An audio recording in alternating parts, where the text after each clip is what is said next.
أعوذ بالله السميع العليم من شر الشيطان الرجيم بسم الله الرحمن الرحيم وصلى الله على نبيه الكريم ولا حول ولا قوة إلا بالله العلي العظيم mbokk yi ñu teewlu ci waxtu wi seen chaîne bi di Albichri TV ci émission bi nga xam ne ñu ko tuddee Kër Cheikh bu Mouhamed Kounta tey nag dañoo am gan bu màgg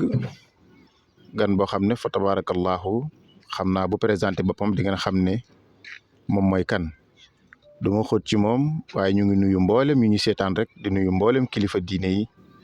ak mboolem kilifa aada yi di leen ziar bu baax a baax di leen ndokkeel ci wàccaay gàmm gi nga xam ne ñëpp tey seen xel mu ngi ci gàmm fa tabarakallahu tey nag ñu ngi toog ak suñu invité mu Cheikh Omar Kounta xam naa du ñu sori dañ koy jox kàddu gi bu nuyoo bu neppee ñu soog a ñëw ci kan mooy Cheikh Omar bu neppee ñu soog a ñëw ci question yi incha allah ak laaj yi ndax am na loo xam ne moom la jiite ba tax mu ñëw toog fii fas yéene jàkkaarloog yéen am lu mu leen leeral kon mbokk yi léegi-léegi rek ñu déglu Cheikh Omar mu nuyoo bu neppee ñu ñëw ak moom ci dëgg-dëgg émission bi incha allah sëriñ bi Kounta ñu ngi lay nuyu bu baax. ñu ngi lay delloo néew dinaan auzu billahi min asheytaan arrajim bismillahi rahmaani rahim la xawla wala quwata illa billahi al azim bismillah tawakkaltu ala allah asalaamaaleykum wa rahmatullahi taala wa barakatuhu. waaleykum salaam wa rahmatullahi wa barakatuhu. Mbokk yi fa tabarakallahu ni leen ko waxee rek bu leen fàtte di abonné waaye bu leen fàtte tamit di aimer vidéo yi bu leen fàtte tamit di commenter ndax loolu dina tax chaîne bi gën a am doole bu ko defee lépp lu ngeen bëgg rek ñu mën leen di leen ko defalal incha allah fa tabarakallahu Cheikh Omar su ma la laajoon tey kan mooy Cheikh Omar ana lan nga ñuy wax. macha allah sëriñ Abdourahmane ñu ngi rafetlu sa laaj boobu. Cheikh Omar comme ni ko ñëpp xamee maa ngi tudd Cheikh Omar Kounta di doom si Serigne Mambu Kounta mu Cheikh Sidi Yaxya ibnu Cheikh bu Mouhamed ibnu Cheikh Sidi Yaxya sama waajur bu jigéen di soxna Khady Diallo jóge Mali. kon Cheikh Omar dina laal soo ne kan mooy Cheikh Omar dina laal si côté naar gi mooy Kounta Kounta di laal si côté Mali bi tamit dañ faa am buntu kër néegu ndijaay. Cheikh Omar nag di doom si dëkk bi di sët di jarbaat di ndongoon tamit bu xeebu si dëkk maamam bi am taxawaay si ëtt maamam bëgg si am si yéene moo waral suñu teewaay fii si jotaay bi si turu Aar Moomel borom Ndiassane. macha allah mbokk yi fa tabarakallahu yéen a ko déggandoo présenté nañu wax nañu mooy kan ci tënk ndax moom mi xam léppam kenn mënu ko waaye ci tënk comme mbiru temps la ñu ne waaye dafa tudd mbokk yi lu am solo léegi muy aar moomeelu borom Ndiassane. Cheikh Omar bu ma lay laaj dëgg-dëgg lan mooy aar moomeelu borom Ndiassane ana lan nga ñuy wax. macha allah loolu soñ si laajee dinañu sawar toog ak tontu surtout ma si ëtt bi dinaa ko si jéem a ñambaas si biir wax ji. parce que mën nañoo ne départ Aar Moomel borom Ndiassane suñu neexee ñu ne si kër gi la sosee si kër Cheikh Sidi Lamine bii parce que en époque 2012 am na benn kuréel bu ñu fi taxawoon tuddee ko sàmm ndono maam Cheikh bu Mouhamed Kounta. kuréel boobu réunion yi ñi si mosoon a def yëpp fii lañ ko defee ci kër gi amoon si taxawaay amoon si détermination ngir suñu ëtt maam bi nan lañ si mënee indi soppite yi bees yi xew jamono ji. kon Aar Moomel borom Ndiassane mën nañ ne fii la juddoo ci kër gi. Aar Moomel borom Ndiassane nag kuréel la boo xamante ne Aar Moomel borom Ndiassane lañ ko tuddee ngir yàqu-yàqu yi xew si jamono Ndiassane lan la siy muccee lan la ñu mën a sauver Ndiassane si yàq-yàqu yooyu looloo waral Aar Moomel borom Ndiassane mu taxaw fii si Ndiassane. macha allah ci biir Aar Moomel borom Ndiassane comme ni nga ko waxee dafa mel ni am na vision boo xam ne moo leen tax a jóg am na loo ci laal muy yàq-yàqu yeeg waaye defe naa ne ci biir Aar Moomel borom Ndiassane comme waxtu bi ak fu ngay defee émission bi nii ñu ngi dégg ma loo xam ne muy gàmmu te kon am na Aar Moomel borom Ndiassane am na taxawaay bu mu war a am ci gàmmu gi am na ban taxawaay la Aar Moomel borom Ndiassane am ci gàmmu. waaw loolu suñ si tënk rek pour tontu ci parce que suñ ne Aar Moomel borom Ndiassane mooy aar ndono mag yi suñ ne Aar Moomel borom Ndiassane mooy aaral ndono yonent bi sallallahu alayhi wa sallam te ñu nekk si weeram weer gu tedd weer gu màgg comme ni nga ko waxee te yonent bi sallallahu alayhi wa sallam képp ku mucc moo tax nga mucc képp ku am ngërëm moom moo tax nga am ko lépp lu ñuy def tamit moom moo tax kon suñu ñëwee si weer boo xam ne boobu la génnee àdduna kon pas-pas yi war naa gën a beesaat soññee war naa gën a dëgëraat ñu woo si taalibe yi képp kuy ñëw Njaasaan benn image fi am diine la woote l'islam la woote ngor la woote jokko yi baax kon lépp képp kuy ñëw si guddi yonent bi sallallahu alayhi wa sallam da ngay ñëw ngir sikar ngir saak utti fi yàlla waaye ñëwoo fi ngir mooy yàlla aar moomeel borom Njaasaan nag ban taxawaay la ci am nag mooy ñun ñu ngi si dëkk bi di saytu dëkk bi lépp loo xamante ne yàqu-yàqu la si loo xam ne day yàq salfaañi image dëkk bi aar moomeel borom Njaasaan def na si ay commission yoo xam ne incha allah bokk ak commission programme gàmmi di sàmm dëkk bi nan lay mën a aaree si yàqu-yàqu yi di xew jamono ji ba kenn bu mu ko mën a def si biir dëkk bi si gàmmu ñu gis ne ñoo ngi ci nawet waaye ñu gis ne ñoo ngi ci waxtu ndox fa tabarakallahu gis nañ dëkk bi fu bëri am na ndox waa ba fa tabarakallahu defe naa ne xam na aar moomeel borom Njaasaan bu fekkee ne ñi nga xam ne ñoo war a taxawu dëkk bi ci wàllu assainissement ci wàllu yu demee noonu ndax yéen gis ngeen ne ñooñu taxaw nañ loolu. waaw loolu de wax dëgg yàlla sooñ si laajee dinañ si sawar a tontu comme ni nga ko waxee ñu ngi si nawet wax dëgg yàlla foofu rek aar moomeel borom Njaasaan nag amagul possibilité bu yor doole boo xamante ne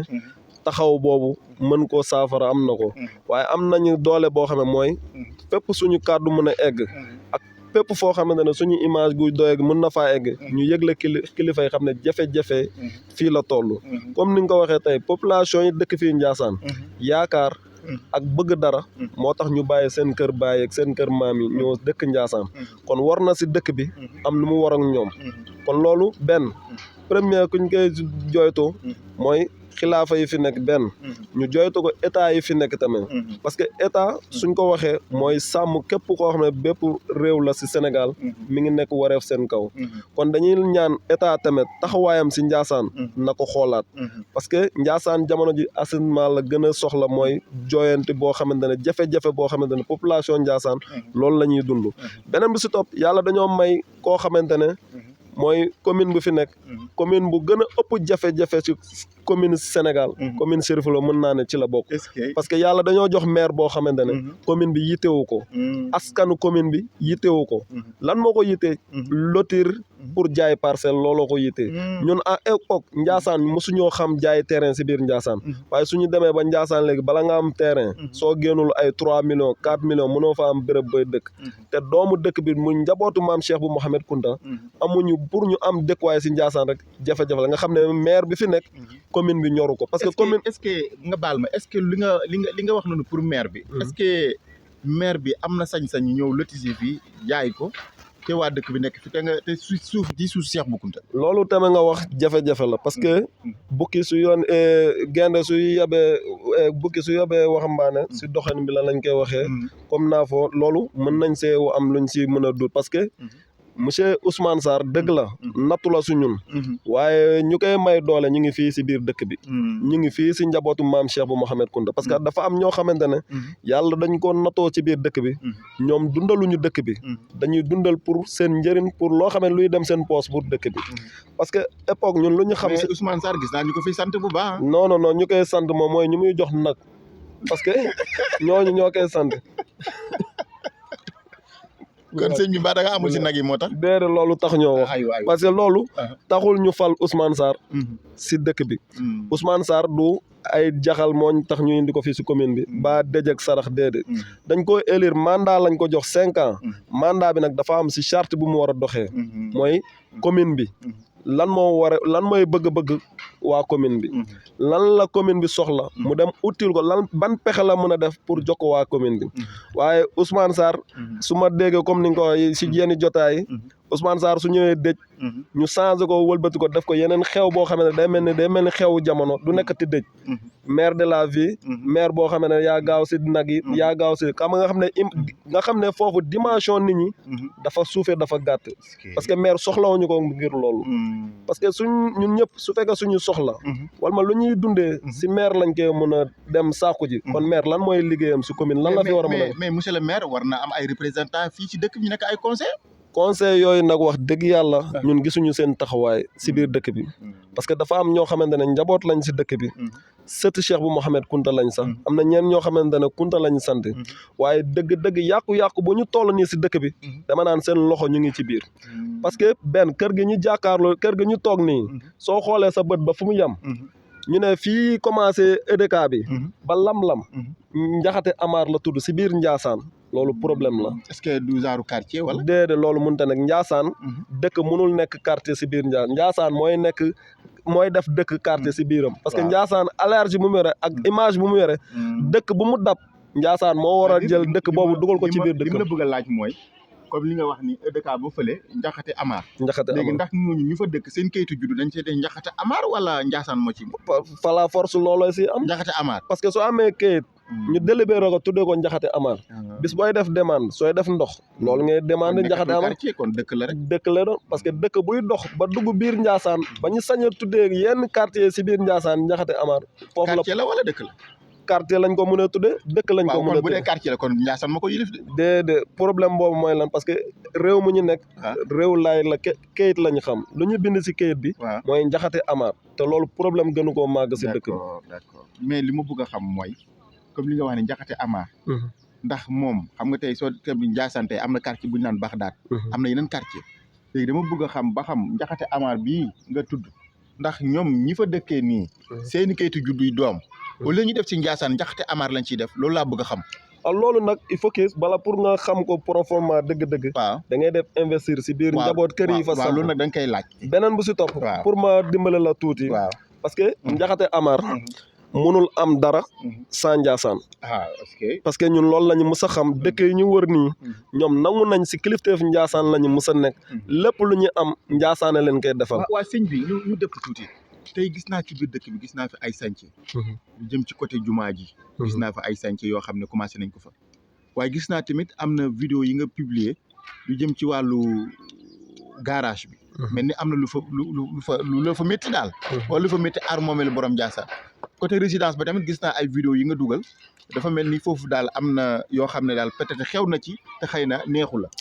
waaw loolu de sooñ si laajee dinañ sawata mooy surtout lu wër xabru Cheikh bu Mouhamed Kunta bi ar moomeel Njaasaan dafa am mbébét parce que xabru Cheikh bu Mouhamed Kunta ku fa dem mooy xurumu jumaa ji si jumaa ji lañ koy boole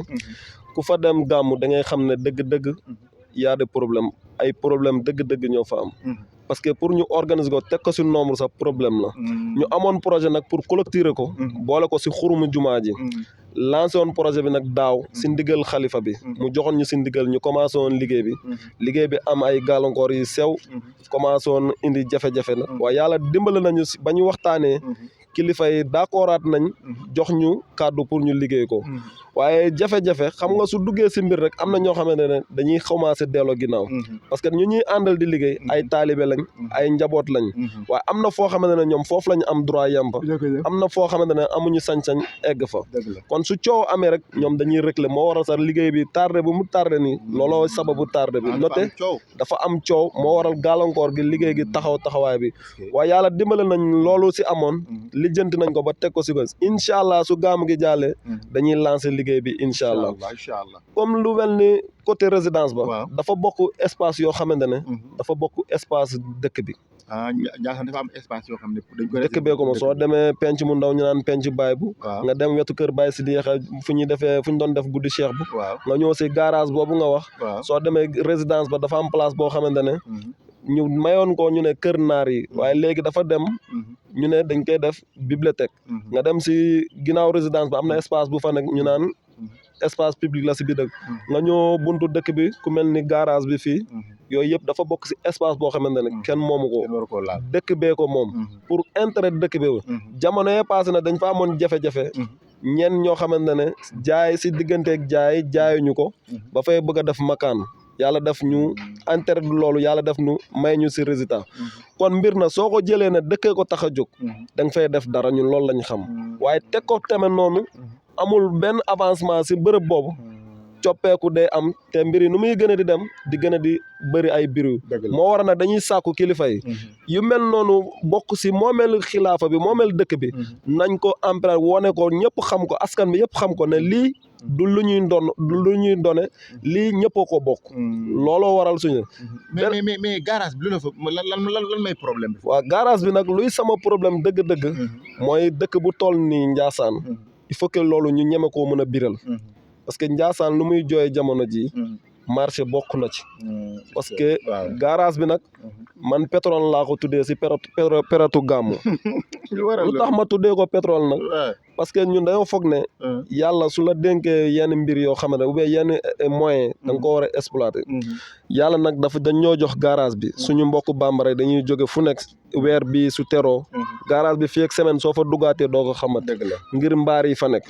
mbaar yooyu nag ay millions lay génn si dëkk bi ëpp na 20 ans millions yooyu ñun mënuñu laa wax ne millions yooyu fii la dugg fii la dem millions yooyu nag du million boo xamante ne dañ ko war a daa war a ñëw rek ñu sàkkal ko pexe parce que dëkk bi dafa am yoo xamante ne dëkk bi moo ko war a defal boppam dëkk borom Ndiassane la ñu wax ànd ak fi nekk fi njabootu borom Ndiassane garage bi nu muy mel nii di image bu muy wone nii sax ku ko gis si bët da ngay xam ne jekkul rafetul war nañoo mën a créer suñu bopp dëkk bi am marché boppam te loolu fond la pour loolu mën koo génne beneen bi si topp du garage bi ñu def ko loo xamante ne intérêt général lay génne du yem si intérêt personnel parce que suñ ne intérêt général képp koo xamante ne yàlla nattoo na yow nga nekk si der bi xilaafa taxu ñoo wax waaye njaboot day am njaboot ñoo xamante ne garage bi rek moo leen ñor si gàmm gi parce que li fay génne ñoom amuñ si beneen xalaat boo xam ne lu jëfandi ko seen bopp duñ ko jëfandi ngir dëkk bi ñun nag loolu ñuy metti si garage bi chaque jour ñu wax ko parce que intérêt général moo tax ñuy wax yàlla dimbale nañu nag lépp loo xamante ne ñu ngi koy amal suñu bopp yàllaa ngi ñuy dimbale ñu ngi góorgóoru di góorgóoru si suñuy liggéey bopp suñuy mbiru bopp yàllaa ngi suturaal ñu ngi dund waaye dafa am loo xam ñëpp a ko bokk dañ ko war a gën a élargir gën koo yaatal kër dëkk bi ku nekk gis sa bopp ba yéen a ngi si dox ay jéego bu baax wax dëgg yàlla dox nañ si ay jéego wax kilifa yi ngeen war a waxtaanal si kilifa yi wax nañu xalaat nañu ay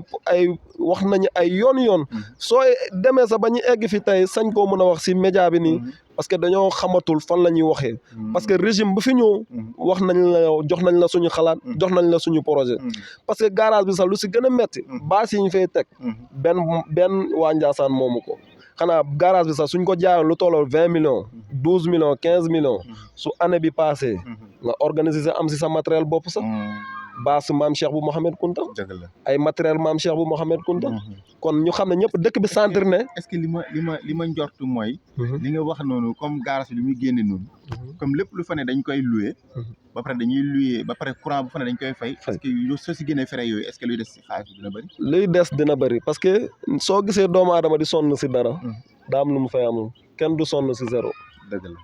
kon nag ñooñu mu jaral leen lu nekk bu dëkk ñu guddal ko bëccëgal ko di yéeg ko wàcc bàyyi seen kër yi am na lu tax ñu ko fay bàyyi man bañu ma nga nekk si mbir di si njëriñoo war na laa mën a njëriñ yow waaye tamit sóoraale mbir moomu profond bi ak source bi fan la jógee mu delluwaat parce que yonent bi sallallahu alayhi wa sallam mandu te dëgg-dëgg mooy alal bu askan bu bokk nañ ko teg si penc bi askan bi xam ne fii la seen alal dugg léegi problème mu lotissement yi bu su mel ni Kanda ak yooyu ak yeneen lotissement yi an aar moomeel borom Ndiassane ana lan moo ko métti ci loolu waaw aar moomeel borom Ndiassane dëgg-dëgg profondément sax lu ko tax a sos dëgg-dëgg mi ngi départ bi mi ngi tudd foncier maam Cheikh bu Mohamed Kunta waaye dañoo xam ne foncier bi dafa gàtt ñu yaatal ko tuddee ko aar moomeel borom Ndiassane parce que dama naan état de Sénégal ou bien askanu Sénégal ñoo am njukkal fay delloo naar bi xoroma mooy maam Cheikh bu Mohamed Kunta Cheikh bu Kunta lépp lu mu am si Sénégal mayewuñu ko saraxuñu ko da koo jënd te lépp dafa am ay preuve yu leer ne Cheikh bu Kunta ko moom lépp am na bindi lépp am na date am na ay kayit par exemple sax da ngay dem si impôt yu domaine yi kilifa yi pour loolu dañ koy lancer état bi parce que ñi fi nekk service yi fi nekk si Sénégal pour askan bi la da ngay dem di renseigner dara sax si maam Cheikh bu Mohamed Kunta ñu lay jéem a réeral da ngay indi numéro dossier bi sax ñu lay jéem naa dossier bi noo amu fi dossier bi nekku fi te profond too toppee dëgg-dëgg da ngay xam ne njublan lañ si boole ak tappale ñenn ñoo xamante ne ñu ngi si biir dëkk bi tamit ñoo leen may pouvoir boobu parce que moomeel borom Ndiassane suñ ko waxee yaatu na baaliga mi ngi si moomeel borom Ndiassane soo ne cëwan kunta mi ngi si moomeel borom Ndiassane nga ne daaf mi ngi si moomeel borom Ndiassane nga ne coose kër buu nga dem Gosaas dem Ille Njuk nga dem fu nekk maam Cheikh Bou Kounta am na fa alal te alal bu mu fa am yëpp du luñ ko jox addiyee du luñ ko may lépp da koo jënd si moyen boppam si alal boppam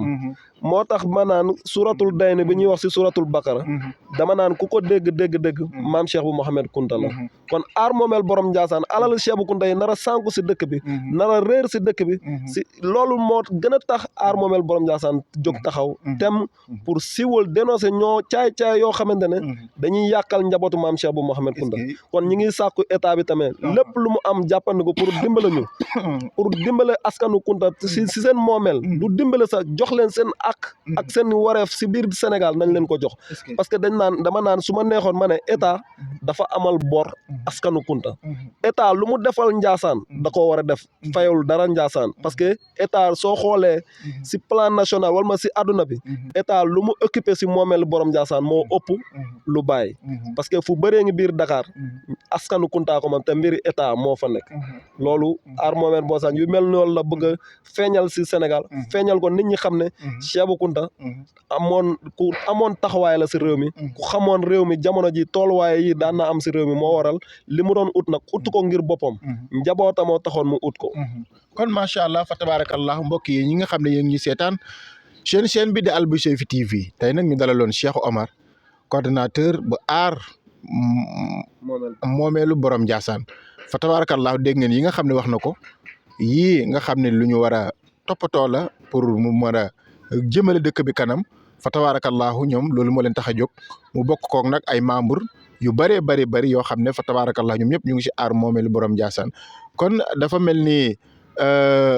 dëkk bi comme ni ma ko waxee sànq assainissement moom lu fi manqué la ndax waxtu wii am na kii yu ma gis image yu ma gis si biir dëkk bi tooy na taana kon loolu defe naa ne mbiru état la kon loolu defe naa ne maire bi tamit war na cee war a mën a taxaw ci loolu an aar moomeel borom ya ndax jël na information yi yéegal ko wala jaaral ko ci xalifa bi mu yéegal ko wala jaaral na ko ci maire pour mu yéegal ko pour balaa gàmmo gi dëkk bi mën a xaw a tane tuuti ci wàllu assainissement. macha allah loolu liñ si war a def nag def nañ ko su dee wàllu kër Serigne Matame egg nañ fa suñu kàddu wax leen ko informé am na vidéo yoo xam ne sax jëloon nañ ko ba dëgtal leen ko ku mel ni chef de village sax envoyé nañ ko te mi ngi siy liggéey bu am solo ku mel ni maire tamit mës nañoo def délégation tamit seet ko si joyantu problème yooyu pour wax ko mu naal ñu fa naal yoo xamante ne lépp lu mu ñu promesse defu si dara parce que da ngay xam ne booba maire mooy chaque jour dañu naan da ngaa contre maire ñun amuñu jafe-jafe ak moom waaye dafa xamul lan mooy rôle am si commune bi xamu ko looloy problème am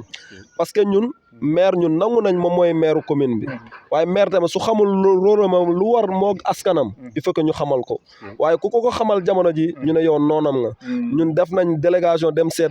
mairie ba wax ko jafe-jafe Ndiassane yi fan la ban solution lañ si ut mu ne waa dina ñëw pour ñu def ko boobu ba léegi ñun teguñu ko bët ba fan yi weesu ñëw na fi dugal fi juróomi camion ñetti camion di jéem a kii nit ñi ne loolu si préparation gàmm la ne mais président Senghor ba muy def démission si Sénégal dafa ñëw ba si salle Mame Sidi Yaxya ne dama faselandoo coloré sa mag Cheikh Sidi Lamine ne dinaa bàyyi réew mi yàlla def na moom mu jiitu kàddu googu laa bëgg a ñëw déggal ko sa kanam mu def déclaration un président de la République di def déclaration si salle xalif général de Khadria loolu Sénégal àdduna bi ba mu wër Ndiassane rek la am te loolu soo amul cër loolu duñ la ko defal soo amul taxawaay si dëkk boobu loolu du ko am kon léegi jamono ji ñun ñuy jooye ba xam président dina fi ñëw ou bien premier ministre ñëw na fi ou bien diw ñëw kon ñun ñii ñoo bàyyi suñu yoon ñi maam yi bàyyi dañoo bëgg nag ñu delluwaat maam lu mu ñu fi bàyyaloon te loolu mooy yoonu dëkk kon mbokk yi mu ngi noonu fa tabarakallahu li nga xam ne moom la ñu cëraloon ci waxtu bi daa mel ni jot na waaye dinañ am ay yeneen jotaay yoo xam ne dañ ko toog ak aar moomeelu borom Ndiassane tax kuréel la boo xam ne képp kuy yeewoo Ndiassane wala ngay wax asadu an laa ilaaha illa yaa ngi ci biir kon bu ko defee dañuy jox kàddu gi Cheikh Omar bu ko defee mu def ay kàddu yu mu jëm bu ko defee njëkkate jotaay bi incha allah. ñu ngi jéggalu bu baax di baalu ak ñëpp di ñaan yàlla lépp luñ Cheikh bu Mouhamed Kunta suñu kër nijaay ñun sant nañ yàlla sant nañ suñu woyjur dañ naan gàcce ngalaama sër Mambu Sidiya fu mu dugal loxoom foofu la o ko ami foli mun lase an balima maliyɛn minnu natɔlo gamu Njaasaan na u b'a fɔ ko mawludu nabi sallallahu alaihi wasallam an bɛ dugawu k'olu bɛɛ lajɛlen u wulila u ka denbaya la cogo min na ala ka se n'u ɲuman ye yan u sen kɔrɔta fɛn o fɛn la ala ka kɛ barajiw ma u ka segin u ka denbaya la k'a kɛ hɛrɛ ye u nana ni haminako mun ye dogolen ni bangenen ala k'a bɛɛ nɔgɔya an bɛ dugawu k'u fana ye u nana ni feerefɛn o feerefɛn ye jigiya kosɔn Cheikh Abu Barika kosɔn ala k'a bɛɛ nɔgɔya bi bi in na n'anw y'an sigi yan ka mikoro minɛ k'an bɛ kuma an b'a barikada n'an bɛnkɛlakaw ye actuellement n yɛrɛ bɛnkɛ mun ye n lamɔ Mali la Segu an b'a fɔ ko Abdul Jalo tiɲɛ yɛrɛ la ale de y'an lamɔ kab'an denmisɛnninma fo sisan f'an selen muso furu an sɔrɔla ka segin ka na Mali la n'a fɔra ko Kunta n'i taara Mali la u b'a fɔ k'olu ladɔnnen don parce que Kunta a ma se yɛrɛ i k'i yɛrɛ représenter ko ne ye karisa ye ne ye karisa ye n'i y'i jamu yɛrɛ fɔ dɔrɔn i jamu y'i présenter maa min waaye Kunta an mago bɛ Kunta jumɛn na Kunta jogo ɲuman de kan ka k'i la qualité ɲuman de kan ka k'i la i kan ka kɛ exemple de ye mɔgɔw ɲɛkɔrɔ parce que mɔgɔw ɲɛjɔyɔrɔ ye fɛn o fɛn ye i kan k'i kun sɔrɔ i man ka o ko lankolon i ma ye o la parce que anw mamaw k'a daminɛ Tɔmɔritu Mali Moritani fo yɔrɔ jumɛn n'i taara i taara ni silamɛya de ye hɔrɔnya danbe u ma deli ka kulonkɛ kɛ foyi la maa ma deli k'o ye tɛmɛ ko lankolon la fo bi o laada bɛ Mali la n'i ko Kunta u b'a fɔ k'olu y'an karamɔgɔlakaw ye kɔni ne fɛn fɛn fɔra i ma k'i ye karamɔgɔ ye karamɔgɔ kɔni jɔyɔrɔ dɔ de kan ka k'i ye société kɔnɔ n'o bɔra i la don o don kɔni i ni koko in bɛɛ ye kelen walima an b'a fɔ i ni bayima bɛɛ ye kelen n'o ye bagan ye kɔni ala k'an kisi o ma kɔni an bɛ foli kɛ an bɛ ala tanu ka ala barikada ala k'an ganda an filɛ sira mun kan ala k'an timiya kan silamɛya jɔlen o bɛ ala de bolo a n'a dusukun ala k'a nɔgɔya an bɛɛ lajɛlen ye an b'a fɔ asalamu aleykum wa rahmatulahi taala wa barakatuhu wa aleykum salam wa rahmatulahi wa barakatuhu mu fɛn fɛn bɛ nana gamoyo la kɛ bɔ Mali la kɛ bɔ Burkina kɛ bɔ Côte d'Ivoire kɛ bɔ Gambie kɛ bɔ yɔrɔ yɔrɔ wala an Sénégal kɔnɔ yan région na ala k'aw ɲuman na k'aw ɲumanw segi feereli fɛnw bɛɛ ka sa a y'a fɔ cogo min hali ni Cheikh Abou Baraka kosɔn kon mbokk yi mu ngi noonu ñu ngi leen sant bu baax di leen gërëm di jox dig daje ba yeneen jotaay incha allah di leen wax rek wasalaamualeykum wa rahmatullahi wa barakatuhu sëriñ bi